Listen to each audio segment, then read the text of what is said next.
കൊല്ലം Chinnakada Francis Xavier ദേവാലയത്തിൽ പാതുകാവൽ തിരുനാളിന് കൊടിയേറി. Father Jose Sebastian കൊടിയേറ്റ് കർമ്മം നിർവഹിച്ചു. ഡിസംബർ 3-ന് തിരുനാൾ സമാപിക്കും. ഭാരതത്തിന്റെ ദ്വിതീയ അപ്പോസ്തല സ്ഥാനം അലങ്കരിക്കുന്ന വിശുദ്ധ ഫ്രാൻസിസ് സേവ്യറിന്റെ പാദസ്പർശമേറ്റ പുണ്യഭൂമി കൂടിയാണ് കൊല്ലം. ഈ വിശുദ്ധൻ പാതുകാവലായി നിലകൊണ്ട കൊല്ലം പട്ടണ ഹൃദയത്തിൽ സ്ഥാപിതമായിരിക്കുന്ന പുണ്യ ദേവാലയമാണ് ചിന്നക്കടയിലെ സെന്റ് ഫ്രാൻസിസ് സേവ്യർ ദേവാലയം. കൊല്ലം രൂപത മിനിസ്ട്രി കോർഡിനേറ്റർ കൂടിയായ ഫാദർ ജോസ് സെബാസ്റ്റ്യൻ തിരുനാൾ മഹോത്സവത്തിന്റെ കൊടിയുയർത്തി.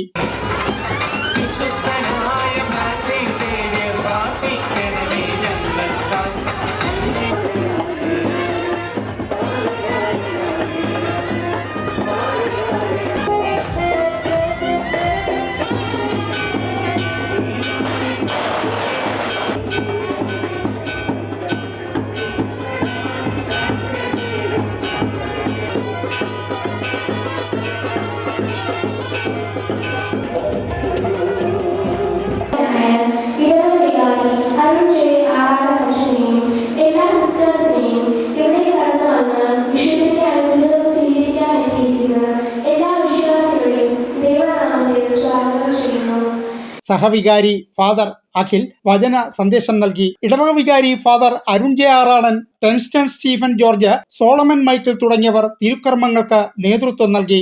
ഈ ഇടവകയിലെ എല്ലാ പ്രിയ സഹോദരികളെ തിരുനാൾ ആഘോഷങ്ങളിൽ പങ്കെടുക്കുവാനായി ഇവിടെ എത്തിയിരിക്കുന്ന എല്ലാ സഹോദരികളെയും വിശുദ്ധ ഫ്രാൻസിസ് സേവ്യർ കുടിവാന്റെ ഈ ദേവാലയത്തിലുള്ള ഈ ദേവാലയത്തിലേക്ക് തിരുനാൾ ആഘോഷ പരിപാടികളിലേക്ക് കൃത്യമായി സ്വാഗതം ചെയ്തുകൊണ്ട് തിരുനാൾ സമാരംഭ കർമ്മങ്ങളിലേക്ക് നമുക്ക് പ്രവേശിക്കാം.